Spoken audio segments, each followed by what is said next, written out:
चिंता संतानहंतारो यत्पादाम्बुजरेणव स्वीयानान्तान् निजाचार्यान् प्रणमामि मुहुर्मुहुः। यदनुग्रहतो जन्तुः सर्वदुःखातिगो भवेत् तमहं सर्वदा वन्दे श्रीमद्वल्लभनन्दनम्। अज्ञानतिमिरान्धस्य ज्ञानाञ्जनशलाकया चक्षुरुन्मिलितं येन तस्मै श्री गुरुवे नमः। આજે શ્રી ભાગવતાર્થ પ્રકરણ અને પંચતત્વમાં શ્રીનાથજીના ગુણાનુવાદનું અવગાહન શ્રી મહાપ્રભુજીની કૃપાથી કરીશું. ભાગવતાર્થ પ્રકરણ ખૂબ જરૂરી છે. એક ભાગવતમાં વેદ સ્તુતિ જ્યારે કરી છે ત્યાં એવું ગાન કરે છે કે ભક્તો છે એ ભક્તો કાળના માથા ઉપર પગ મૂકીને ભગવાન પાસે પહોંચી જાય છે. એટલે ભક્તો ભગવાનની પાસે પહોંચે છે પણ કાળના માથા ઉપર, મસ્તક ઉપર, કાળનું મસ્તક એના ઉપર પગ ધરીને ભગવાન પાસે પહોંચી જાય છે. આ વાક્યનો અર્થ બધાએ સમજાવ્યો પણ શ્રી મહાપ્રભુજીએ એનું નિરૂપણ ખૂબ અદ્ભુત રીતે કર્યું. મહાપ્રભુજી પોતાના વેદાંતમાં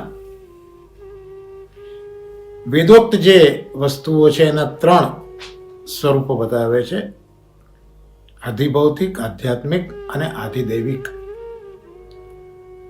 તો અહીંયા જે કહેવા માંગે છે એમાં મહાપ્રભુજી કાલનું આધિદૈવિક સ્વરૂપનું નિરૂપણ કરે છે.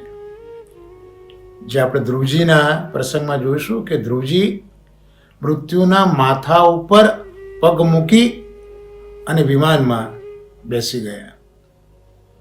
તો આ જે છે એ જે સ્વયં કાલ જે આધિદૈવિક સ્વરૂપે આવ્યો છે એ કાલના મસ્તક ઉપર મૂકીને ધ્રુવજી વિમાનમાં ચડ્યા છે. ત્યાં નોંધ્યું છે મૃત્યાહ મૂર્ધની પદમ દત્વા. તો મૃત્યુના માથા ઉપર પગ મૂકીને. તો અહીંયા જે છે એ જે કાલ છે એ કાલનું આધિદૈવિક સ્વરૂપ છે એમ શ્રી મહાપ્રભુજી સમજાવે છે. હવે આધ્યાત્મિક કાલનું સ્વરૂપ કયું? તો એક અનન્ય ભક્ત છે. એની પાસે એટલું બધું ધન નથી કે એને એક ઉત્સવ કરવો છે. એની પાસે કોઈ સાધન નથી અને કોઈની પાસેથી એને દ્રવ્ય કે સાધનની સહાય લેવી નથી. આવી પરિસ્થિતિમાં પણ પ્રભુનું પ્રમેય બલ આ નિસ્સાધન ભક્તનું જે ઉત્સવનો મનોરથ છે તેની પૂર્તતા કરાવી દે છે.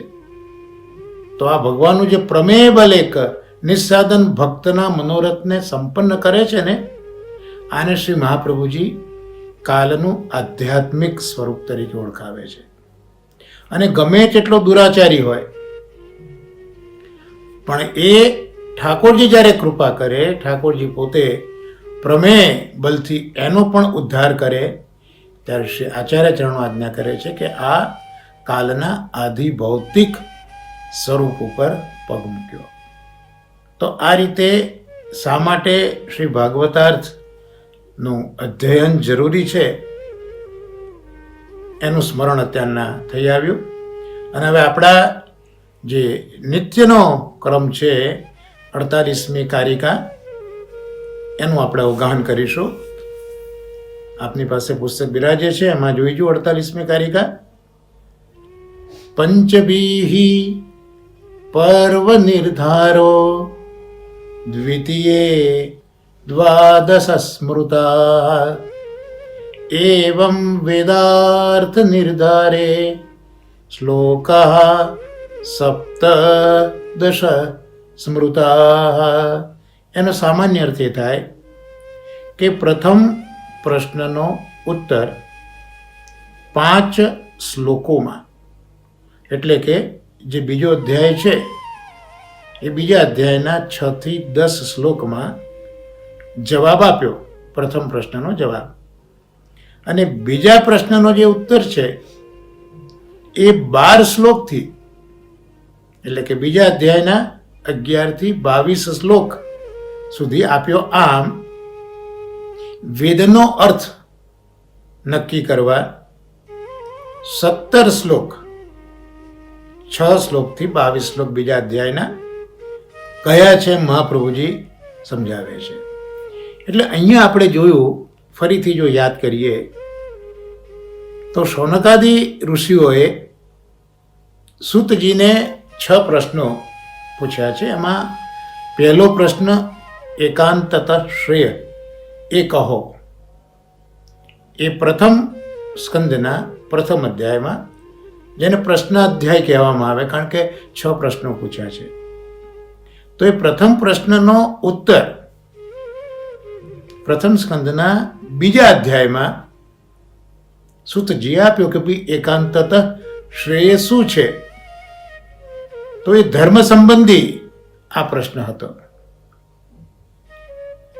એટલે 5 પ્રકારના ધર્મ કર્મ યજ્ઞ જે છે શ્રી મહાપ્રભુજીની આજ્ઞા પ્રમાણે, એ 5 શ્લોકમાં, એટલે પ્રથમ સ્કંદના બીજા અધ્યાયના 6 થી 10, આ 5 શ્લોકમાં જે પહેલો પ્રશ્ન હતો એકાંતત શ્રેય, એનો જવાબ સૂતજી આપ્યો, જે આપણે અત્યાર સુધીના સત્સંગમાં જોયું છે.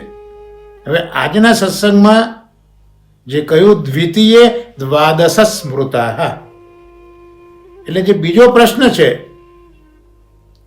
એ બીજા પ્રશ્નનો જવાબ 12 શ્લોકમાં આપે છે બીજા અધ્યાયના. એટલે 6 થી 10માં પહેલા પ્રશ્નનો જવાબ આવ્યો. એ જે પહેલો પ્રશ્ન છે એ ધર્મ સંબંધી હતો, જેનો જવાબ આપણે જોયો. અને હવે બીજો જે પ્રશ્ન છે એ જ્ઞાન સંબંધી છે, જે સાર છે એ સાર જાણવો છે. એટલે તમે અમને સાર કહો શાસ્ત્રોનો, એ પ્રકારનો પ્રશ્ન શૌનકાદિ ઋષિઓએ પૂછ્યો છે. અને એનો જવાબ 12 શ્લોકમાં આપ્યો છે. તો હવે આપણે આગળ વધીએ એ પહેલા જોઈ લઈએ કે ભાઈ બીજો પ્રશ્ન કયો હતો. એટલે પ્રથમ અધ્યાયમાં જે બીજો પ્રશ્ન પૂછ્યો છે એ પ્રથમ અધ્યાયના 10મા અને 11.5, આ જે 10મો આખો શ્લોક અને 11નો 1.5 શ્લોક, પ્રથમ સ્કંદનો પ્રથમ અધ્યાય, એમાં આ પ્રશ્ન પૂછાયો છે. એ પ્રશ્ન આ પ્રમાણે છે: પ્રાયેણાલ્પાયુષઃ સભ્ય કલાવસ્મિન યુગે જનાઃ મંદાઃ સુમંદમતયો મંદભાગ્યા યુપદ્રુતા. એનો અર્થ જો આપણે સમજીએ તો એમાં એવું કહેવા માંગે છે કે આ કલિયુગમાં ઘણું કરીને, પ્રાયણ ઘણું કરીને લોકોનું આયુષ્ય અલ્પ આયુષ્ય લોકોનું આયુષ્ય ઓછું થઈ ગયું છે. સાધન કરવામાં લોકોની રુચિ અને પ્રવૃત્તિ પણ થતી નથી, એટલે આયુષ્ય ઓછું છે. પછી એ લોકો મંદ બુદ્ધિ છે, મતિ પણ એમની ખૂબ જ મંદ છે અને ભાગ્ય પણ એમનું મંદ છે. અને ઉપદ્રવોથી ઘેરાયેલા છે. આવું આ 10મા શ્લોકમાં કહે છે કે આ કલિયુગમાં લોકોનું આયુષ્ય બહુ ઓછું થયું છે અને મંદ છે, સુમંદ છે, મંદ ભાગ્ય છે, ઉપદ્રવથી ઘેરાયેલા છે. એનો અર્થ એ થયો કે આવું હોવાથી આ લોકોમાં સાધન કરવાની કોઈ રુચિ થતી નથી. રુચિ નથી થતી એટલે પ્રવૃત્તિ પણ સાધન માટે થતી નથી, કારણ કે શ્રેય જોઈએ છે, ધર્મ તો બતાવ્યો, પણ એમાં પાછી રુચિ તો થવી જોઈએ ને, એમાં પ્રવૃત્તિ તો થવી જોઈએ ને. પણ આ કલિયુગમાં આવું થતું નથી. લોકો આળસુ છે, મંદ છે. એમના ભાગ્ય તો મંદ છે જ, મંદ ભાગ્ય, પણ સમજ પણ થોડી છે. સુમંદ મતયો, તેમની સમજ પણ થોડી છે. અને સાથે સાથે વિપદ્રુતા, એટલે જુદા જુદા જે વિઘ્નો છે એનાથી ઘેરાયેલા છે. એટલે અત્યારના યુગના જે સામાન્ય જન છે, પ્રાય એટલે ઘણું કરીને, not each and every one, તમે કોઈ એક સ્ટેટમેન્ટ જનરલાઇઝ ન કરી શકો, પણ મોટા ભાગના એ કેવા છે તે વાત કરી. અને પછી આગલા શ્લોકમાં વર્ણન કરે છે બીજા પ્રશ્નના અનુસંધાનમાં. ભૂરિણી ભૂરિ કર્માણી શ્રોતવ્યાની વિભાગશ અતઃ સાદોત્રયસારમ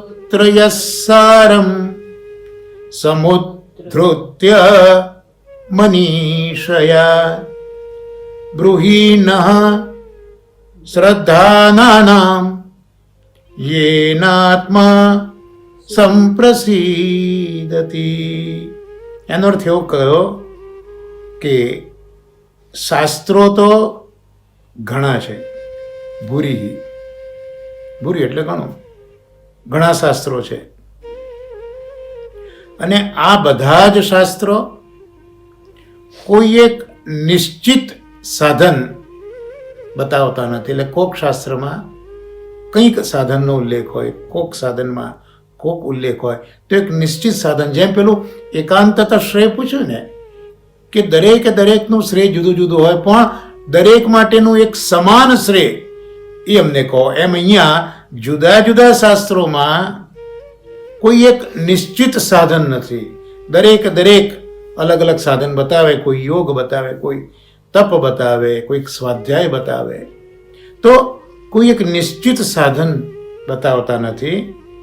અને કર્મો પણ જે કરવાના છે, તો એ કર્મોના પ્રકારના પણ એમાં અનેક પ્રકારના કર્મોનું વર્ણન છે. તમે આ કર્મ કરો, આ કર્મ કરો.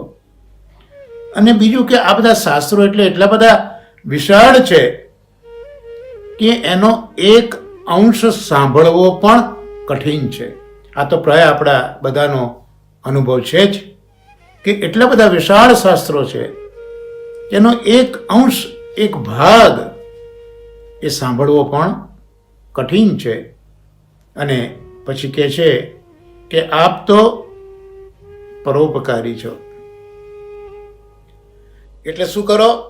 આપ આપની બુદ્ધિથી આ બધા જ શાસ્ત્રો, એમાં બતાવેલા સાધનો, એમાં દર્શાવેલા કર્મો, એ બધાનો સાર કાઢો, કારણ કે આપ પરોપકારી છો.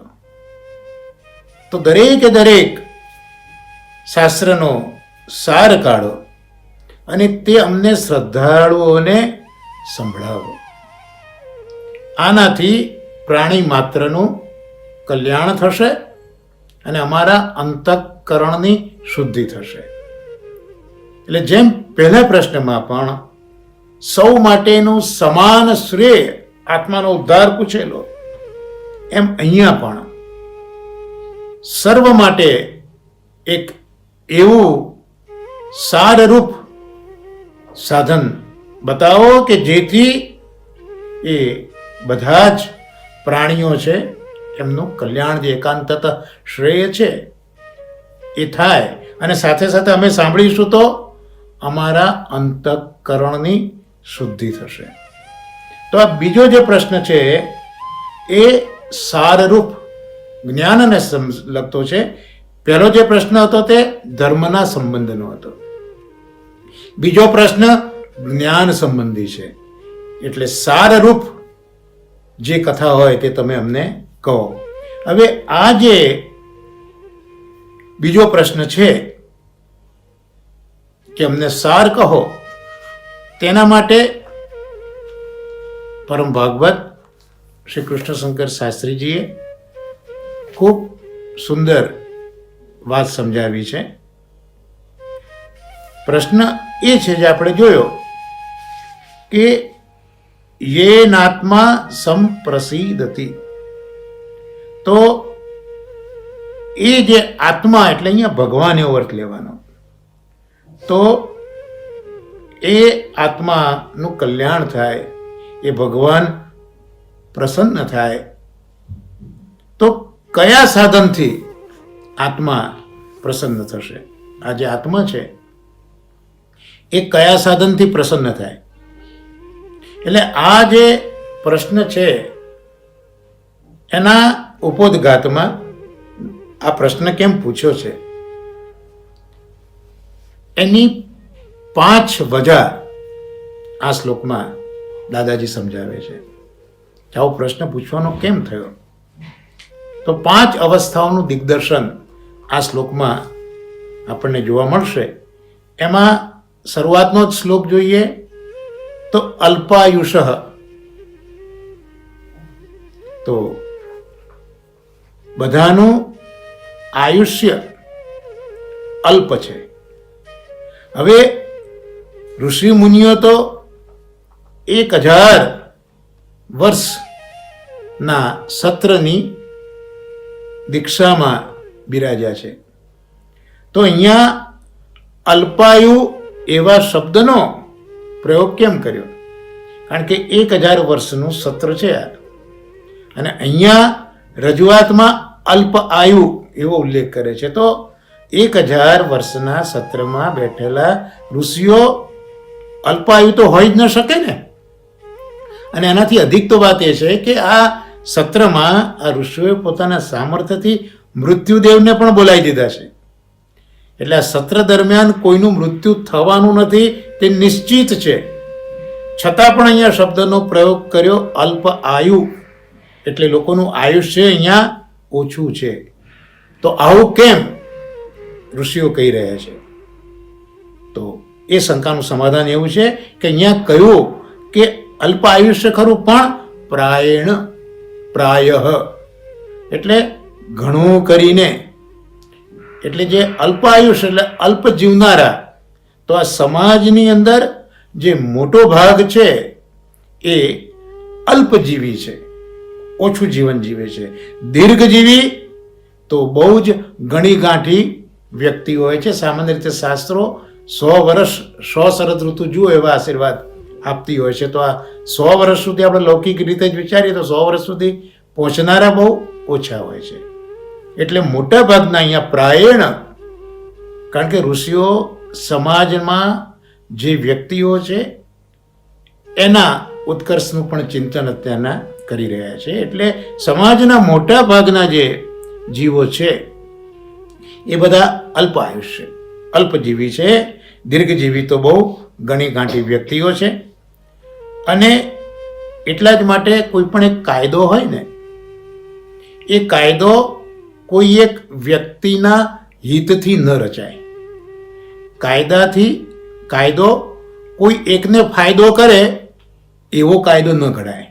પણ જે સમષ્ટિ છે, બધા જ છે, એક મોટો વર્ગ છે, એનું હિત વિચારીને જ કાયદો બનાવાય. એટલે અહીંયા જે અલ્પ આયુષ્ય જે છે એ આના માટે કહ્યું છે કે મોટા ભાગના જે છે, એટલે કાયદો એકને ફાયદો ન કરે પણ કાયદો બધાને ફાયદો કરે. એટલે અહીંયા બહુ ઓછા જીવો જે દીર્ઘજીવી નથી, અલ્પજીવી છે, એની અહીંયા વાત કરે છે. અને બીજું અહીંયા શબ્દ વાપર્યો છે સભ્ય, પ્રાયણ અલ્પ આયુષ સભ્ય, એટલે લોકો માટે અહીંયા સભ્ય શબ્દ વાપર્યો. સભ્ય શબ્દને પણ દાદાજી ખૂબ સુંદર સમજાવે છે. આપણે સામાન્ય રીતે સભ્ય કોને કહીએ કે કોઈ એક સંસ્થા છે, એ સંસ્થાનું સભ્ય છું. સભ્ય એટલે આપણે એમાં લવાજમ ભરીએ એટલે સભ્ય થઈ ગયા એવું આપણે માનીએ. પણ દાદાજીની દ્રષ્ટિ શું કહે છે કે જે લવાજમ આપે તે સભાનો સભ્ય ન કહેવાય. તો કોને કહેવાય? તો જે લાજ મર્યાદા પાળે તેને સભ્ય કહેવાય.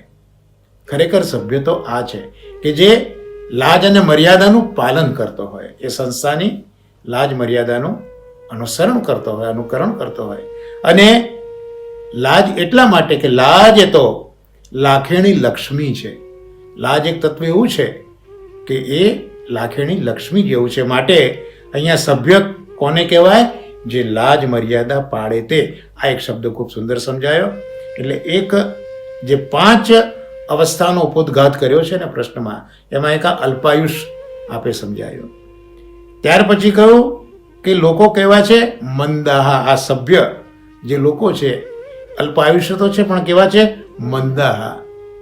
મંદ એટલે પ્રમાદી છે, વ્યવહાર કાર્યમાં ઓતપ્રોત છે, પણ આત્મહિતમાં ઉપેક્ષા સેવે છે. એટલે એને આળસુ ગણાય. જે આત્મહિતમાં ઉપેક્ષા સેવે છે એ બધા આળસુ કહેવાય. નિષ્ક્રિય હોય એ પ્રમાદી નથી, પણ જે નિરર્થક છે એ પ્રમાદી છે. તમે નિષ્ક્રિય થઈ ગયા એટલે જ તમે પ્રમાદી છો નહીં, પણ જે કોઈ પણ જાતના અર્થ વગરનો વ્યવહાર જ ખાલી સંભળાય એને અહીંયા, એટલે પ્રમાદની જે વ્યાખ્યા છે અહીંયા દાદાજીએ ખૂબ સુંદર આપી છે.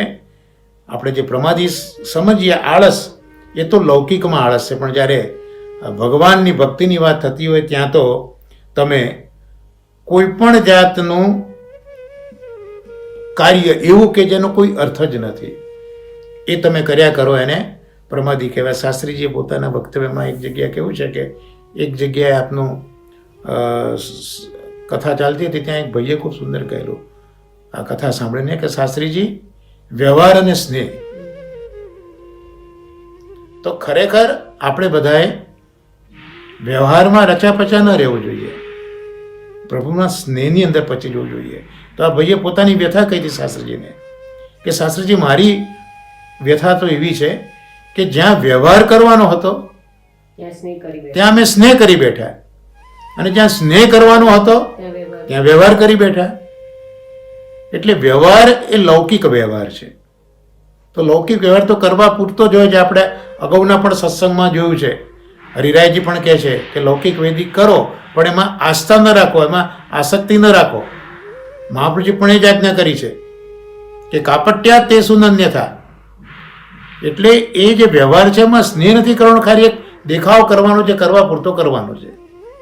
પણ ત્યાં અમે સ્નેહ કરી બેઠા. ખરેખર સ્નેહ ક્યાં કરવાનો છે? ઠાકોરજી સાથે કરવાનો છે. તો ઠાકોરજીમાં સ્નેહના બદલે આપણે શું કર્યું? વ્યવહાર કરીને બેઠા કે ઠાકોરજીને જગાડ્યા એટલે આપણી ચિંતા એ કે હવે પહોળાડીશું ક્યારે, આ જ આપણી મોટી ચિંતા હોય. તો જે પાત્રમાં સ્નેહ કરવાનો હતો ત્યાં આપણે વ્યવહાર કર્યો કે હવે જગાડ્યા છે એટલે ભોગ ધરીશું ને રાજભોગ ધરીશું ને પછી ઠાકોરજીને પહોળાડીને આપણે છૂટા. એટલે જે આ પ્રમાદી છે એ પ્રમાદી એ આવા પ્રકારનો જીવ છે. ત્યાર પછી આ લોકો મોટા ભાગના કેવા છે? સુમંદ મતય, એટલે જડમતી અથવા તો અગ્રહણમતી. આપણે કોઈમાં લાગે કે ભાઈ આ જડમતીનો છે, આનામાં ગ્રહણ શક્તિ નથી, તો આને સુમંદમતી ન કહેવાય. લૌકિકમાં તો આપણે આવાને જ સુમંદમતી કહીએ. કેવી કે કાં તો જડ હોય અને ક્યાં તો એ કોઈ વસ્તુને ગ્રહણ ન કરી શકતો હોય, એને સમાજમાં આપણે જડમતી કહીએ. પણ દાદાજીના મતથી જે લોકોમાં મતિ મોહની અંદર મળેલી છે, એટલે જે લોકો મોહ જડ છે, મોહમાં જડત્વ આવી ગયું છે, એ મોહ જડમતી એ સુમંદમતી છે. જે લોકોની મતિ વિષયમાં રત છે, એટલે મોહ અને વિષયમાં જેની મતિ જડ છે, પચી ગઈ છે, એ સુમંદ મતિ છે. ચોથી વાત કરી મંદ ભાગ્ય. આ બધાનો જ લૌકિક પ્રકારથી વિચાર દાદાજી નથી કરતા. આપણે મંદ ભાગ્ય કોને કહીએ? ભાગ્યશાળી કોને કહેવાય? કે ભાઈ ધન છે, માન છે, સાધનો છે, આ બધા ભાગ્યશાળી કહેવાય. આપણી સામાન્ય વ્યવહારની વ્યાખ્યા. એટલે જેની પાસે ધન નથી, માન નથી, સન્માન નથી, સાધન નથી, બધા મંદ ભાગ્ય છે એવું આપણે વ્યવહારમાં કહીએ. પણ દાદાજી સમજાવે છે કે ધન, માન અને સાધન એ શૂન્ય હોય જેની પાસે, એવા લોકો મંદ ભાગ્ય નથી.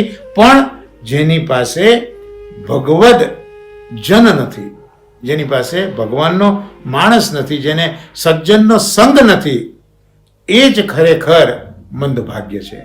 એટલે ધનમાન સાધન શૂન્ય નહીં, પણ ભગવદ જન સજ્જન સંગ આનાથી શૂન્ય છે, જે એ મંદ ભાગ્ય છે. અને પાંચમી અવસ્થા બતાવી ઉપદ્રુતા, ઉપદ્રવ. આપણે પણ લૌકિકમાં જોઈએ કે ચારે બાજુનો ઉપદ્રવ આપણને હેરાન કરતા હોય છે. તો સામાન્ય રીતે આપણે ઉપદ્રવ કોને માનીએ?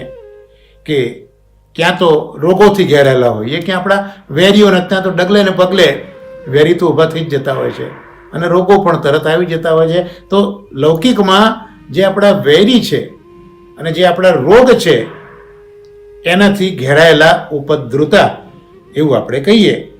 પણ અહીંયા દાદાજી સમજાવે છે કે ના, એ ઉપદ્રુતા નથી, પણ જે અંદર આપણા વિષયો છે, તો જે લોકો વિષય ઘેલા છે, એ વિષય ઘેલા લોકો એ ઉપદ્રુત છે. એટલે જે કંઈ છે તે બધું ભીતર જ છે ઉપદ્રવનું કારણ.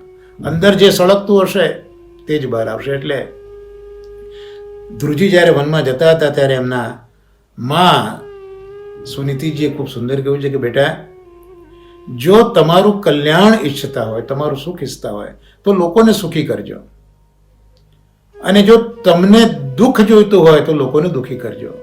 તો આ જ વસ્તુ અહીંયા આપણે સમજવા જેવી છે કે ઉપદ્રુત અંદરનો જે છે આપણો વ્યવહાર, એ જ આપણને બધાથી, અને અત્યારે તો વિજ્ઞાન પણ કહે છે કે અંદરના રહેલા તમારી માનસિકતા તમારા રોગોને ઇન્વાઇટ કરે છે. વિજ્ઞાન પણ આજે સ્વીકારે છે. તો આ ઉપદ્રુત એટલે મૂળ તો વેરીઓને રોગોથી ઘેરાયેલા નહીં, પણ વિષય ઘેલાઓ ઉપદ્રુત છે. ત્યાર પછી શાસ્ત્રીજી ખૂબ સુંદર સમજાવે છે કે એક તો મનુષ્યને સત્સંગમાં એ જતો નથી, ભલે નિવૃત્ત થઈ ગયો હોય, પણ એ સત્સંગમાં જતો નથી. આ તો સારું છે, પણ ઘણી જગ્યાએ તો સત્સંગમાં કોઈ જતો હોય તો રોકવામાં પણ આવે છે. એટલે જે ભલે નિવૃત્ત છે, પણ એ પોતે સત્સંગમાં જતો નથી, અને કદાચ ગયો તો પેલો સત્સંગનો વિષય છે એ એને સમજાતો નથી, અને કદાચ ઈશ પ્રભુની અનુકંપા થઈ અને એને વિષય સમજાયો તો પાછો એવો ને એવો સત્સંગ એને ફરીથી મળતો નથી. અને જો સત્સંગ મળી ગયો તેમાં કંઈકનું કંઈક વિઘ્ન આવીને ઊભું રહે છે. સારા કામમાં 100 વિઘ્નો. એટલે અહીંયા આ જે 1.5 શ્લોક, 10મો અને 11મો શ્લોક, 11મો શ્લોક 1.5 છે અને 10મો શ્લોક આખો છે. તો આ જે શ્લોકો અહીંયા છે એમાં પ્રશ્નની અંદર જે ઋષિઓ છે એવું કહેવા માંગે છે કે આ બધી જે અવસ્થા પ્રાય ઘણું કરીને સમાજમાં જેની છે, કઈ અલ્પ આયુષ્ય, મંદ, સુમંદ મતય, મંદભાગ્ય અને ઉપદ્રુત, તો આ જે અવસ્થાઓ છે એ અવસ્થાઓથી અમે તો સ્વસ્થ થઈને બેઠા છે. એટલે આ જે 5 પરિસ્થિતિ છે એને અમે દૂર મૂકીને જ આપની પાસે બેઠા છે. અને આપ તો સજ્જન છો, પરોપકારી છો. સજ્જન હંમેશા પરોપકારી હોય. એટલે અમને જ્ઞાનનો બહુ વિસ્તાર ન કહેતા, એ જે જ્ઞાનરૂપી સાગર છે તો વિરાટ હોય, એમાં રહેલી સુધા, કારણ કે સમુદ્ર મંથનમાંથી અમૃત નીકળ્યું ને, એટલે જ્ઞાનનો સાગર તો અગાધ છે, પણ એમાં જે પેલું અમૃત રહ્યું છે, સાગરની સુધા છે, એનું વિતરણ તમે અમને કરો. એટલે જે જ્ઞાનીઓ હોય એ જ્ઞાનીઓ વિસ્તાર કરે, અને જે આવા સંત પુરુષો હોય એ હંમેશા સાર આપે. એટલે જ્ઞાનીઓ વિસ્તાર આપે અને સંતો સાર આપે. અને પ્રશ્ન તો આ જ છે કે આત્મા એટલે કૃષ્ણ કેમ રાજી થાય. તો આજે આ ભાગવતાર્થના પ્રકરણમાં શા માટે ભાગવતાર્થ જરૂરી છે તે આપણે શરૂઆતમાં જોયું. મૃત્યુના પગ માથા પર પગ મૂકીને ધ્રુજી ગયા, તે મહાપુરુષે સમજાયું. આ એટલા માટે હું કહું છું કે આમાં રસ જાગૃત થાય આપણો. અને ત્યાર પછી 48મી કારિકા જે ચાલી રહી છે એમાં પહેલો ને બીજો પ્રશ્ન જે બીજા અધ્યાયમાં બતાવ્યો છે, તેમાં પહેલા પ્રશ્નનો જવાબ આપણે મહાપુરુષની કૃપાથી બરોબર જોયો છે. અને આ જે બીજો પ્રશ્ન છે એનો જવાબ આપણે સમજીએ શ્રી મહાપુરુષની કૃપાથી. પહેલા પ્રશ્ન શું છે એ તો આપણે સમજીએ. એટલે આ પ્રશ્ન આજે મહાપુરુષની કૃપાથી અને પરમ ભાગવત કૃષ્ણ શંકર શાસ્ત્રીજી દાદાજીની કૃપાથી આપણે સમજવાનો પ્રયત્ન કર્યો. અને હવે એનો જે જવાબ છે 12 શ્લોકોમાં, શા માટે 12 શ્લોકો, એ બધો આપણે આવતા સત્સંગની અંદર જેમ મહાપુરુષજી પ્રેરણા કરે તે રીતે જોઈશું. અને બધા પ્રશ્નો તો અવારનવાર આ ભાગવતાર્થમાં પૂછું છું.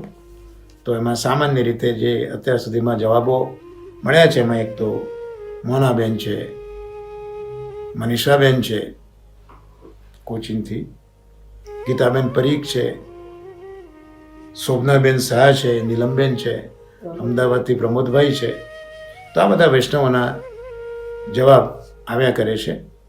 તો આ સાથે જે આજનો સત્સંગ છે ભાગવતાર્થનો તેને આપણે વિરામ આપીશું. અને જે બીજો આપણો સત્સંગનો વિષય છે 5 તત્વ, એ 5 તત્વ જે છે એ 5 તત્વની આપણે જે સત્સંગ છે એમાં શ્રીનાથજી બાવા જે છે એ શ્રીનાથજી બાવાનું આપણે સ્મરણ આજે આગળ વધારીશું. ગયા સત્સંગમાં આપણે જોયું હતું કે ઠાકોરજી પ્રગટ થયા છે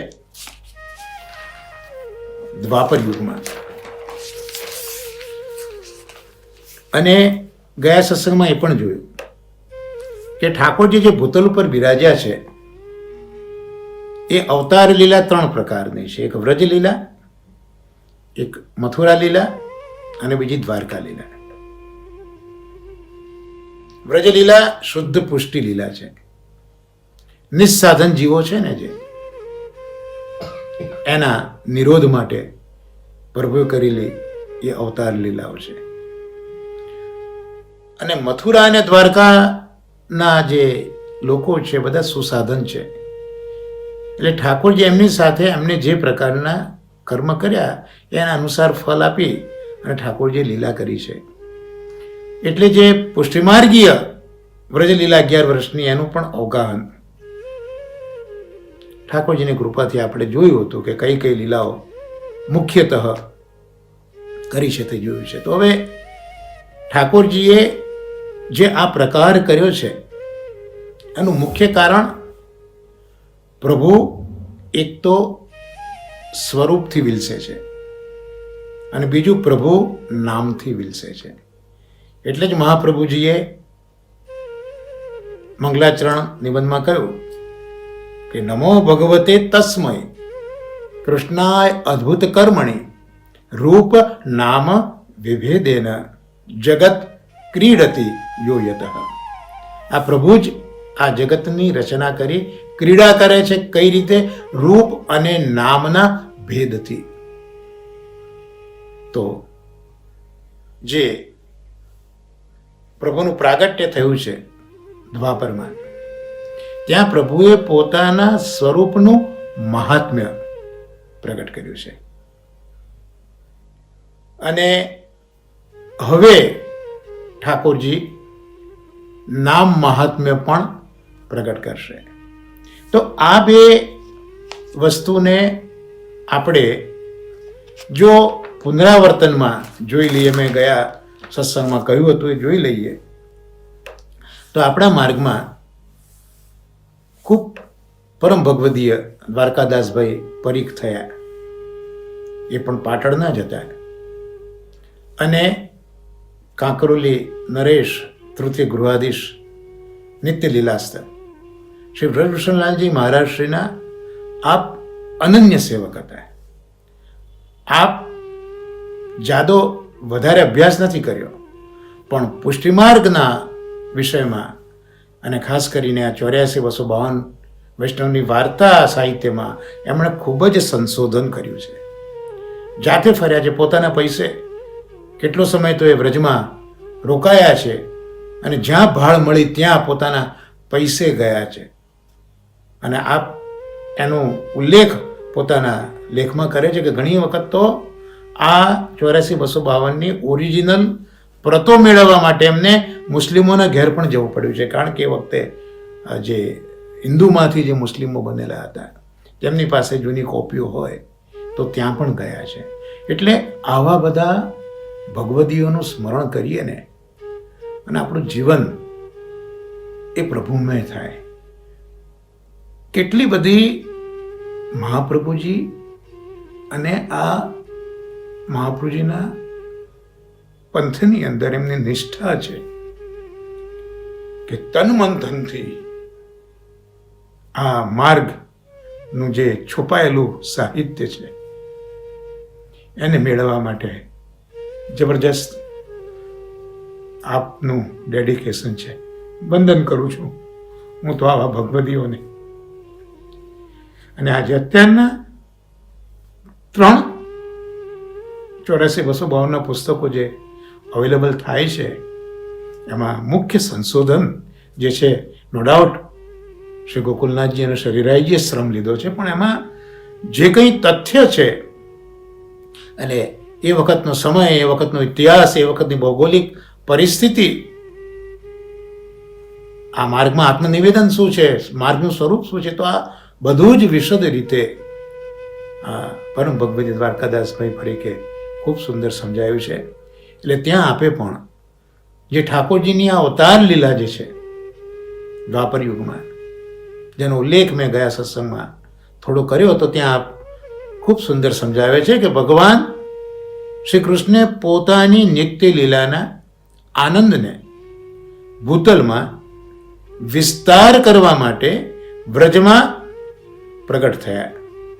અને પેલા શ્રુતિ અને સ્મૃતિ ઋષિઓ અને પેલી શ્રુતિઓ, તો એ શ્રુતિ અને સ્મૃતિ રૂપા જે ગોપિકાઓ છે એ ગોપિકાઓમાં પોતાના નિત્ય લીલાના જે ભક્તોનો ભાવ છે એ ભાવનો આવિર્ભાવ આ શ્રુતિઓ અને સ્મૃતિઓમાં કર્યો.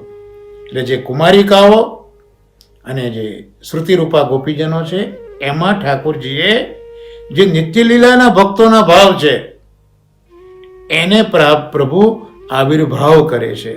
અને એ આપણે આગળ જોયું જે સંસ્કાર કર્યા તે વેણુ ગીત દ્વારા અને કાત્યાયની વ્રત દ્વારા. અને આ પ્રકારે વ્રજમાં શ્રી ગોવર્ધનનો ભાવ નિત્ય લીલાના, યમુનાજીમાં યમુનાજીનો ભાવ, ગોકુલ વૃંદાવનમાં નિત્ય લીલાના ગોકુલ વૃંદાવનનો ભાવ, એ બધાની અંદર એ જે મૂળ લીલાના સ્વરૂપોનો ભાવ છે એ ઠાકોરજીએ આ વ્રજમાં પ્રગટ કર્યો છે. વિદ્વદ મંડન ગ્રંથ શ્રી ગુસાઈજી મહારાજે પ્રગટ કર્યો છે, એમાં આનો ઉલ્લેખ છે એવું આ પરમ ભગવત દ્વારકાદાસભાઈ પરીખ સમજાવે છે. અને ત્યારે આ બધા જીવ અને પદાર્થો પૂર્ણ થયા. જ્યારે પ્રભુએ નિત્ય લીલાના ભાવ, નિત્ય લીલાના ભક્તોના ભાવ આ બધામાં જ્યારે પધરાયા ત્યારે એ બધા પૂર્ણ થયા છે. અને પૂર્ણ થયા એટલે શું થયું? ભગવાન શ્રી કૃષ્ણ સાથે જે લીલા કરવાની હતી એનો અધિકાર આ જીવોને મળી ગયો. અને પછી તો જે પોતાના વ્યૂ સાથે પ્રકટ થયા છે ને, કારણ કે ભગવાન ચતુર્વ્યૂહ છે. વાસુદેવ વ્યૂહ, સંકર્ષણ વ્યૂહ, પ્રદ્યુમ્ન વ્યૂહ, અનિરુદ્ધ વ્યૂહ. એટલે જે પુષ્ટિમાર્ગીય લીલા છે એ પુષ્ટિમાર્ગીય લીલા તો પોતે રસાત્મક સ્વરૂપે, ધર્મી સ્વરૂપે, અલૌકિક શૃંગાર સ્વરૂપે એ આ અલૌકિક રસનું દાન કરે છે.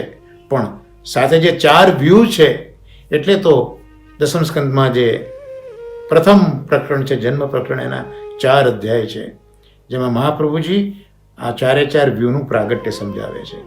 તો વ્યૂહ દ્વારા એ જુદા જુદા કામ કરે છે. કેવા? દાખલા તરીકે પૂતનાને મોક્ષ આપ્યો, રાક્ષસોને માર્યા, અને આ બધા જે ભૌતિક શરીરો એ બધાના હતા, એમની જે અવિદ્યા હતી એ ભગવાને દૂર કરી. અને ચોરી વગેરે જે લીલાઓ કરી એનાથી ધીરે ધીરે પ્રેમ, આસક્તિ અને વ્યસન આ બધું સિદ્ધ કર્યું. ત્યાર પછી બધા વિષયોને છોડીને ભજનાનંદ રૂપી પરમ ફલ માટે યોગ્ય થયા. એટલે ભગવાને આ ચૌર્ય ઇત્યાદિ જે લીલાઓ કરી એટલે ક્રમશઃ પ્રેમ, આસક્તિ, વ્યસન આ વ્રજ ભક્તોમાં થતા ગયા. અને છેવટે શ્રેષ્ઠ ફલ તો ભજનાનંદ છે, જે રાસ છે. એ ભજનાનંદની પ્રાપ્તિ પછી આ બધા જીવોને આવી રીતે ક્રમશઃ ઠાકોરજીએ કરાવી છે.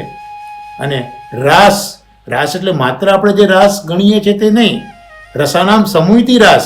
તો આ રસનો સમૂહ તો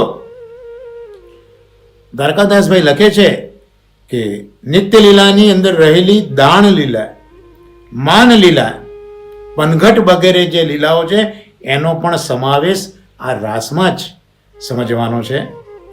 અને આ જ રીતે એમને ભજનાનંદનું દાન કર્યું. હવે આનંદ સ્વરૂપ છે, તો આનંદ જે છે એ શૃંગાર સ્વરૂપ છે. તો એના 2 દલ, જેમ કઠોળના 2 દલ હોય, એમાં શૃંગારનો જે આનંદ છે એના પણ 2 દલ હોય. એક પૂર્વ દલ હોય જેને સંયોગ કહે, અને એક ઉત્તર દલ હોય જેને વિપ્રયોગ કહે. તો પ્રભુએ અહીંયા વ્રજમાં રહીને ભજનાનંદ તો આપ્યો, પણ ભજનાનંદનું પૂર્વદલ એટલે કે સંયોગનું ફલ, પોતે ધર્મી સ્વરૂપ છે, ધર્મ સહિત બિરાજ્યા છે.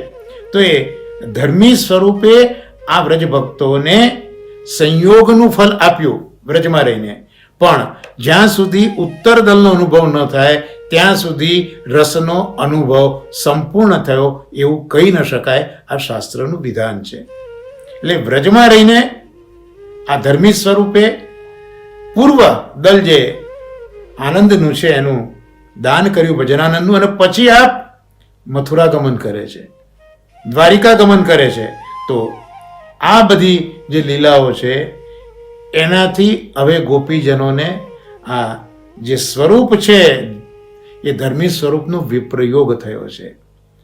મથુરા અને દ્વારકામાં પધાર્યા એટલે વ્રજના ગોપીઓને હવે વિપ્રયોગ થયો છે. તો આમ પ્રભુ મથુરા લીલા અને દ્વારકા લીલા દ્વારા ગોપીજનોને પોતાના ભજનાનંદનું, આનંદનું ઉત્તર દલ જે વિપ્રયોગ છે એનું ધર્મી સ્વરૂપથી દાન કરી રહ્યા છે. આ ફલ આપ્યું. આ રહસ્ય આ પરમ ભગવત દ્વારકાદાસભાઈ પરીખ આ લીલામાં જે વ્રજની અંદર અવતાર લીલા છે એમાં આપણને સમજાવે છે. અને આવું થયું ત્યારે શું બન્યું કે એ જે વ્રજ ભક્તો છે એ પોતે સ્વરૂપ નિરપેક્ષ થઈ ગયા. એટલે પુષ્ટિ માર્ગના સ્વાધીના પુષ્ટિ છે, જ્યાં મર્યાદામાં શું હોય, જીવ પ્રભુને સ્વાધીન હોય, પ્રભુને આધીન હોય મર્યાદામાં. જ્યારે પુષ્ટિની અંદર પ્રભુ જીવને આધીન થાય. સ્વાધીના પુષ્ટિ રૂચ્યતે રીરાચરણો આજ્ઞા કરે છે. તો આ જીવને હવે જ્યારે આ બંને દલ પ્રાપ્ત થયા ત્યારે એમનામાં સ્વાધીના ઉત્કૃષ્ટ ભક્તિ એની પ્રાપ્તિ એમને થઈ ગઈ. અને જ્યારે એ બધા પોતાના જે મૂળ ભાવ સ્વરૂપો હતા એને પ્રાપ્ત કરીને એ બધા કૃતકૃત્ય થઈ ગયા છે. તો મથુરા અને દ્વારકામાં હવે પ્રભુએ જીવોના સાધન અનુસાર ફલ આપ્યું છે, કારણ કે સુસાધન જીવો છે. એટલે આ રીતે શ્રી કૃષ્ણે વ્રજલીલા, મથુરા લીલા અને દ્વારકા લીલા, આ ત્રણ લીલામાં પોતાના સ્વરૂપનું મહાત્મ્ય પ્રગટ કર્યું છે. પોતાના સ્વરૂપનું સામર્થ્ય ભૂતલ ઉપર પ્રભુએ આ રીતે પ્રગટ કર્યું છે. અર્થાત ચાહે જીવમાં કામ હોય, ક્રોધ હોય, કોઈ પણ ભાવ હોય, પણ એ જો ભગવાનના સ્વરૂપ સાથે એને જોડી દેવામાં આવે, એ વ્યક્તિનો સંબંધ જો થઈ ગયો ગમે તેવા ભાવથી પણ, તો પણ પ્રભુનું પ્રમેય બલ, આ સ્વરૂપ પ્રમેય બલ એટલે સ્વરૂપ બલ, તો પ્રભુનું સ્વરૂપ બલ પ્રમેય બલ એવું છે કે કોઈ પણ જીવ હોય, ચાહે એનામાં કામ હોય, ક્રોધ હોય, પણ એક વખત એ ભાવનો ભગવાન સાથે જો સંબંધ થઈ ગયો, ભલે ને શિશુપાલે ક્રોધ કર્યો, કંસે વેર કર્યો, પણ એ ભાવ છેવટે જોડાયો ક્યાં? ઠાકોરજીની સાથે જોડાયો.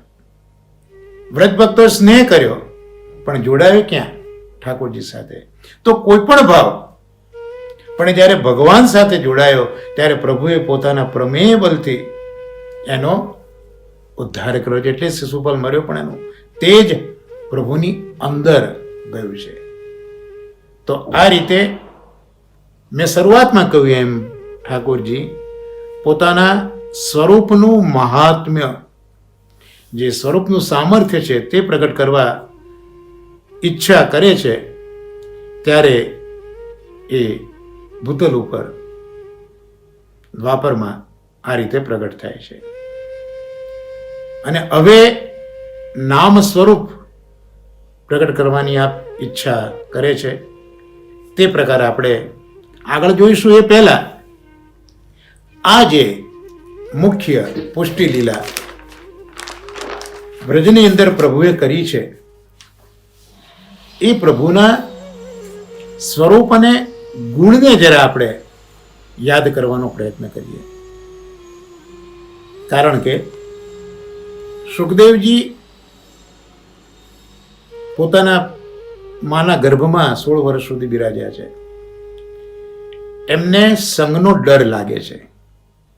આમ તેમના પિતા વેદવ્યાસ છે, જ્ઞાનનો અવતાર છે ભગવાનની, અને ત્યાં બધા જે હોય શિષ્યો, ઋષિઓ, બધા તેમના શિષ્યો હોય, ત્યાં કોઈ દુસ્સંગનો તો કોઈ સવાલ ઊભો થતો નહોતો, પણ એમને સંગ ભય લાગ્યો. અને 16 વર્ષ માં અરણીના ગર્ભમાં રહીને બહાર પધાર્યા વિનંતીથી કે ભાઈ તમને સંગ દોષ નહીં લાગવા દઈએ. તો પધારીને સીધા ચાલી નીકળ્યા છે સમાધિમાં. વ્યાસજીને બહુ દુઃખ થયું છે કે આ પુત્રને હું ભાગવત રૂપી ઉત્તમ વસ્તુ નથી આપી શકતો. પણ સુખદેવજી તો એક ગુફામાં સમાધિ લગાવીને બેઠા છે, અને એ તો નિરાકાર બ્રહ્મના ઉપાસક જ્ઞાની ભક્ત છે, એટલે તો સમાધિ લગાવીને બેઠા છે. અને જે વખતે સમાધિ એમની સંપન્ન થાય છે, આંખો ખુલે છે, એ જ વખતે વ્યાસજીના શિષ્યો ત્યાંથી પસાર થતા થતા ભાગવતના 2 શ્લોકો ગાય છે. એક શ્લોક છે જે આપણે મંગલાચરણમાં બોલીએ છીએ, બરહા પીડમ નટવર વપુ કર્ણયો કર્ણિકારમ બિભ્રત વાસ કનક કપિશમ વૈજયંતીમ ચ માલામ રંધ્રાન વેણો હૃદર સુધયા પૂરયન ગોપવૃંદૈર વૃંદારણ્યમ સ્વપદરમણમ પ્રાવિશત ગીત કીર્તિ. આ આખી સ્તુતિ મંદાક્રાંતા છંદમાં છે. મંદ મંદ જે આક્રાંત કરે તે મંદાક્રાંતા. તો આ પ્રભુનું સ્વરૂપ એવું છે જેનું અવગાહન આ રીતે થાય. તો આ શ્લોકમાં ઠાકોરજીના સ્વરૂપનું વર્ણન છે. તો એ વર્ણનને આપણે સ્વરૂપના થોડોક વિચાર કરીએ તો ઠાકોરજી વૃંદાવનમાં ગૌચરણ માટે પ્રવેશ કરે છે. ગાયો છે, બળદેવજી છે, ગોવાળિયાઓ છે. એટલે અહીંયા પણ પૂર્ણ પરબ્રહ્મ જ છે. કારણ કે બલરામજી એ જ્ઞાન કલાનો અવતાર છે. જ્ઞાન છે, વેદાત્મક છે, જ્ઞાન છે. ને ગોવાળિયાઓ જે છે એ ક્રિયાશક્તિ છે. તો પૂર્ણત્વ, જ્ઞાન શક્તિ ને ક્રિયાશક્તિ બંને હોય ત્યારે પૂર્ણત્વ છે. એટલે પ્રભુ પાસે અત્યારના બળદેવજી અને ગોવાળિયાઓ છે એ પ્રભુની બંને શક્તિઓ, જ્ઞાન શક્તિ અને ક્રિયાશક્તિ છે. એટલે અહીંયા પૂર્ણ પ્રભુ છે, પૂર્ણ બ્રહ્મ છે, એનો નિર્દેશ છે. અને એવા પ્રભુ વૃંદાવનમાં પ્રવેશી વેણુ પૂજન કરે છે. વૃંદાવનમાં છે પણ ગોકુલમાં જે વ્રજભક્તો છે, જે એ વ્રજભક્તો આ ભગવાને કરેલા વેણુના પૂજનને સાંભળે છે કર્ણ દ્વારા. સુરદાસજી એટલે જ ગાયો, ધન્ય ધન્ય ગોકુલ કી ગોપીન ગરહી મેં બનકીનો. કારણ કે જેવા પ્રભુ પધારતા ગોચરણ માટે એમના મન છે, ચિત્ત છે પ્રભુ સાથે પધારી જતા. અને પ્રભુએ વેણુનાદ જ્યારે કર્યો ત્યારે ગોપીજનોના કર્ણમાં ગયો, સાંભળ્યો એ નાદ, અને ગોપીઓને અલૌકિક સ્મર એનો વેગ થયો. હવે એ નાદનું વર્ણન તો કરવું છે, પરસ્પર ગોપીજનો ભેગા થયા છે અને જે સાંભળ્યું છે એનું વર્ણન કરવું છે, પણ પેલા નાદે એક સ્મર ઉત્પન્ન કરી દીધો છે. એટલે જે નાદરૂપી અમૃત છે જે શ્રવણ કર્યું છે એનું વર્ણન આ ગોપીજનો કરી શકતા નથી. એટલે સ્વયં પોતે આ વેણુનાદનું જે સ્વરૂપ છે એનું વર્ણન એ નથી કરી શકતા. એટલે પ્રભુ પોતે પોતાના સ્વરૂપને આ નાદમાં પધરાવે છે. એટલે પોતાના સ્વરૂપને નાદમાં પધરાવે છે અને એ નાદ દ્વારા એ સ્વરૂપ શ્રી ગોપીજનોના કર્ણની અંદર પ્રવેશ કરે છે. એટલે માત્ર હવે વેણુનાદ નથી, પણ વેણુનાદના સાથે પ્રભુનું સ્વરૂપ છે. અને એ નાદ સાથે સ્વરૂપ ગોપીજનોના કર્ણમાં થઈને ગોપીજનોના હૃદયમાં બિરાજે છે. અને એ જે હૃદયમાં અનુભવ થાય છે એ પછી વેણુ ગીત ગાન દ્વારા એ આખું વર્ણન બહાર પ્રગટ થાય છે. તો એ જે સ્વરૂપ પ્રભુએ પધરાવ્યું કે જેનાથી જે ગોપીજનો સ્મરવેગથી વર્ણન નહોતા કરી શકતા એ ગોપીજનો આ વર્ણન કરી શક્યા. એ સ્વરૂપ કયું હતું? તો એ જ સ્વરૂપ જે આપણે મંગલાચરણ કર્યું, બરહા પીડમ, જે સુખદેવજી ગાય છે, સુખદેવજી એ વર્ણન કરે છે. તો એ સ્વરૂપ સુંદરતાને આપણે પહેલા જોઈએ તો પ્રભુએ બરહા પીડમ, શ્રી મસ્તકે મયુર પીચ્છનો મુકુટ ધારણ કર્યો છે. એટલે આ રસાવિષ્ટતા પ્રભુની બતાવે છે. જેમ મોર છે એ રસથી આવિષ્ટ થાય ત્યારે કલાપ કરે, એમાં મુકુટ ધરીને ભગવાન બતાવે છે કે હું રસાવિષ્ટ છું. અને આ રસાવિષ્ટ રસ હંમેશા, હમણાં આપણે આગળ જ જોયું કે એમાં સંયોગ હોય અને વિપ્રયોગ હોય. એટલે જ્યારે આ સંયોગ વિપ્રયોગ ભેગા થાય ત્યારે પ્રભુનું સ્વરૂપ નટવર વપુ કહેવાય. એટલે આ શ્લોકમાં આપણે જોઈએ વરાહપીડમ નટવર વપુ. તો નટવર એટલે ત્યાં સંયોગ અને વિયોગ બંને સ્વરૂપ પ્રભુમાં સાથે બિરાજ્યા છે. નટ જેને કેવલ રસનો જ, નટ એટલે કેવલ રસ, વિપ્રયોગ છે ને એ વિપ્રયોગમાં કેવલ રસ હોય, બધી સામગ્રી ના હોય, ત્યાં માત્ર કેવલ રસ હોય. વિપ્રયોગ હોય એટલે જે ગોપીજનો છે ગોકુલમાં, ત્યાં સંયોગ નથી, ત્યાં વિપ્રયોગ છે. પણ છે વિપ્રયોગ રસાત્મક, કારણ કે પ્રભુ ત્યાં પધાર્યા છે. તો આ નટ સ્વરૂપ એ વ્રજના ગોપીજનો માટે છે, વિપ્રયોગનું સૂચન કરે છે. અને જે સાથે છે બધા ગોવાળિયાઓ કે વૃંદાવનના જે સઘળો પરિકર, ત્યાં તો પ્રભુ બિરાજે છે, તો એમના માટે સંયોગ રસ થયો. તો આ પ્રભુનું સ્વરૂપ છે જ્યાં સંયોગ અને વિપ્રયોગ બંને છે. અને સંયોગ અને વિપ્રયોગને સમજાયો કે સંયોગ એ ધર્મરૂપ છે, કારણ કે પ્રભુ હોય તો જ સંયોગ થાય. એટલે સંયોગ એ સાપેક્ષ છે, ત્યાં પ્રભુની ઉપસ્થિતિ જરૂરી છે. આમ સંયોગ ધર્મ રૂપ છે અને સાપેક્ષ છે, જ્યારે વિપ્રયોગ એ નિરપેક્ષ છે.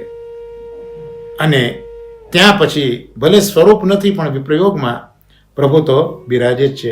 સંયોગ પરિચ્છિન્ન છે, એટલે સંયોગ તમે માપી શકો. જ્યાં સુધી પ્રભુ હોય ત્યાં સુધી સંયોગ છે એટલા ભાગમાં, પછી સંયોગ નથી. જ્યારે વિપ્રયોગ અપરિચ્છિન્ન છે, એમાં માપી ન શકાય, કારણ કે વિપ્રયોગમાં હૃદયમાં પ્રભુ અનેક સ્વરૂપથી અનેક પ્રકારની ક્રીડા કરતા હોય. આમાં વિપ્રયોગ એ અપરિચ્છિન્ન છે. એટલે સંયોગ એ હવે સાધન બન્યું અને વિપ્રયોગ એ ફળ થયું. પણ સાધન પણ કૃષ્ણ છે વર સ્વરૂપથી, અને વિપ્રયોગ પણ નટ સ્વરૂપથી ફળ સ્વરૂપે કૃષ્ણ છે. તો ભક્તો માટે આ બંને રૂપ, વનસ્થ અને વ્રજસ્થ, આ બંને માટે પ્રભુ આ રૂપ ધારણ કરે છે. ત્યાર પછી મોરપિચ્છ પછી કનક કપિશમ, ત્યાર પછી કર્ણયોહો કર્ણિકારમ. તો કર્ણિકાર પીળા પુષ્પ એ પ્રભુએ કાનની અંદર ધારણ કર્યા છે.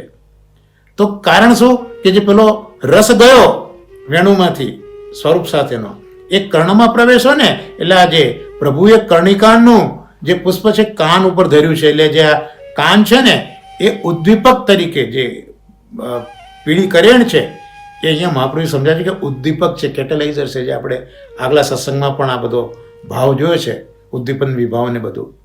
તો આ જે કર્ણિકારનું પુષ્પ છે એ ઉદ્દીપક છે. હવે ઉદ્દીપક સ્વરૂપના શું કરે? વસ્તુને ઉચ્છલિત કરે. એટલે જે પેલો રસ હતો, વહેતો હતો, એ ઉચ્છલિત થયો. અને હવે જો રસ તો ત્યારે જ કહેવાય જ્યારે ગુપ્ત રહે. જો રસ પ્રગટ થઈ જાય તો રસનો આભાસ થાય. એટલે જ હરિરાચરણો ગાય છે કે પ્રગટ કીએ રસ જાય. તો રસ ઉચ્છલિત તો થયો, પણ પાછો એને ગુપ્ત રાખવો પડે. તો ઠાકોરજી શું કરે છે? બિભ્રતવાસ કનક કપિશમ. તો આજે પીળું પિતાંબર પ્રભુએ ધારણ કર્યું છે. એ પિતાંબર પેલો રસનો આભાસ, રસાભાસ થતો અટકાવે છે. આ જે રસ પ્રગટ થયો છે એને ગુપ્ત રાખે છે, કારણ કે પીળો રંગ સોના જેવો છે, એ માયાનું સ્વરૂપ છે. કારણ કે સોનું પીળું છે, તો સોનું એ માયા છે. તો આ રીતે એ ઉચ્છલિત થયેલો રસ પ્રભુ જે પિતાંબર બિભ્રતવાસ કનક કપિશમ, અને પછી પ્રભુ પછી એના પર વૈજયંતી માલા ધારણ કરી છે. પિતાંબર ઉપર, એટલે જે પિતાંબર માયા છે એ માયાને પછી આચ્છાદિત કરે છે.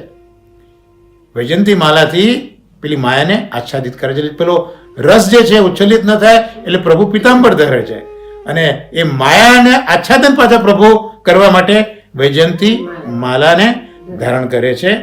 તો આ જે આપણે જોયું વૈજયંતીમ છે માલામ, પછી રંધ્રાન વેણો હૃદય સુદયા પૂરયન ગોપ વૃંદય વૃંદારણ્યમ સપધર્મણમ પ્રાવિશદ કીર્તિ. તો આપણે અત્યાર સુધી જે જોયું પ્રભુના રૂપનું વર્ણન જોયું, અને મેં કહ્યું ને રૂપ નામ વિભેદેન, હવે નામનું વર્ણન આવ્યું. તો પ્રભુ વેણુનાદ કરે છે. તો મર્યાદામાં છે ને એ અધિકાર વેદથી પ્રાપ્ત થાય, જ્યારે એ જ અધિકાર પુષ્ટિમાં વેણુનાદથી થાય. આટલો મોટો ફેર છે. એટલે મહાપ્રભુજી વધાઈમાં પણ છે, તબતે વેણુનાદ દ્વારા અબશ્રી લક્ષ્મણ ભટ્ટ ભૂપકુમાર. એટલે ઠાકોરજી પ્રગટ થયેલા એ વખતે વેણુનાદ દ્વારા સંબંધ થયેલો છે, અને હવે એ જ સંબંધ શ્રી વલ્લભના દ્વારા છે. એટલે આ વેણુનાદ છે એ અધિકાર આપે છે. અને વેણુમાં 7 છિદ્ર છે, અને વેણુ અધર ઉપર ધર્યો છે, એટલે અધરમાં સુધા છે. એટલે એ સુધા જે છે એ નાદ દ્વારા ગોપીજનોના કાનની અંદર પ્રવેશી હૃદયમાં જાય છે, અને રમણનો અધિકાર આ રીતે સિદ્ધ થાય છે. અને આ સુધા પણ દેવભોગ્યા, ભગવદ ભોગ્યા અને સર્વાભોગ્યા છે. દેવભોગ્યા પ્રભુ ત્યાં વેણુનાદ કરે છે, તો ત્યાં પશુ છે, સ્થાવર વસ્તુઓ છે, એ આ સુધાને માણે છે. આ દેવભોગ્યા સુધા છે. ભગવદ ભોગ્યા સુધા, તો આ સુધા તો ગોપીજનોના અધરમાં છે. કારણ કે જે પ્રભુનું સ્વરૂપ કર્ણમાંથી હૃદયમાં આવ્યું ને પછી પ્રભુના ગુણાનુવાદ કર્યા, તો ગુણાનુવાદ કર્યા એટલે જે સુધા છે ગોપીજનોના અધરમાં આવીને બિરાજી છે, તો આ સુધા ઉપર માત્ર ઠાકોરજીનો અધિકાર છે. માટે એને ભગવદ ભોગ્યા સુધા કહેવામાં આવી. અને સર્વાભોગ્યા તો આ તો ઉચ્છિષ્ટ સુધા છે, જેનું પાન કોઈ ન કરી શકે, માત્ર હૃદયમાં પ્રવેશે અને અધિકાર આપે. તો આ રીતનું જે રંધ્રાન વેણો અધર સુદયા પૂરયન ગોપવૃંદે, તો આ સુધાની વાત કરેલ મહાપુરુષજીએ પણ જે સેવાફલ વિવરણમાં 3 ફલ બતાવ્યા ને, એમાં લીલા ઉપયોગી દેહની જે પ્રાપ્તિ છે, એ લીલા ઉપયોગી દેહની પ્રાપ્તિ છે એ આ સુધા પૈકીની દેવભોગ્યા સુધા છે, એનું આ સ્વરૂપ કહેવાય. ત્યાર પછી જે સાયુજ્ય વગેરે મળે છે, 3 જે ફલ કરાય ને, એમાં એક તો આ વૈકુંઠ આદિમાં સેવા ઉપયોગી દેહ, પછી સાયુજ્યમ, તો એ જે ભગવદ ભોગ્ય સુધા છે એનું ફલ આ સાયુજ્ય છે. અને સર્વાભોગ્ય છે એ તો જે અલૌકિક સામર્થ્ય લેવું કે જે ભોગ્ય સામગ્રી છે પોતે ભોગતા બની જાય છે. બધા બહુ રસાત્મક વિષયો છે. તો આ રીતે પ્રભુ પધારે છે અને ગોવાળિયાઓ એમના કીર્તિનું ગાન કરે છે. તો આજે આ સત્સંગને અહીંયા વિરામ આપીએ. એટલે જે સારસ્વત કલ્પમાં, દ્વાપર યુગમાં પોતાના રૂપ મહાત્મ્યને, પ્રમેય બલને પ્રગટ કરવા જે પ્રભુ પધાર્યા છે, એમના સ્વરૂપની આપણે વાત કરી. હવે એમના સ્વભાવની વાત, અને એ પ્રભુ પાછા નામ સ્વરૂપે પ્રગટ થવાના છે, એ બધો પ્રકાર હવે આવતા સત્સંગમાં શ્રીજી બાબા જેમ બુદ્ધિ આપશે, જેમ અનુગ્રહ કરશે, મહાપ્રભુજી જેમ કૃપા કરશે, એમ આપણે આગળ જોવાનો પ્રયત્ન કરીશું. તો આજનો આ સત્સંગ આવા શ્રી ગોપીજનો જેમને આ સુધાનો લાભ મળ્યો છે, એવા ગોપીજનોના ચરણ કમલમાં સમર્પિત કરી આ સત્સંગને અહીંયા આપણે વિરામ આપીએ. આશ્રયનું પદ બોલી લઈએ. દ્રઢઈન ચરણ કેરો ભરોસો, દ્રઢઈન ચરણ કેરો, શ્રી વલ્લભ નખ ચંદ્ર છટાબિન, સબ જુગમાં જ અંધેરો ભરોસો, દૃઢઈન ચરણ કેરો, સાધન और नहीं आ कली में, जासू होत निवेरो, सुर कहा कहे दुविधा दड़ो, बिना मोल को चेरो भरोસો, दृढ़ चरण केरो. श्री गोवर्धन नाथ की जय. श्याम सुंदर श्री अमने महारानी की जय. श्री आचार्य श्री महाप्रभु जी की जय. सर्वे वैष्णव ने महाराने वर्षाना भगवत स्मरण वंदन. श्री वल्लभाधीश.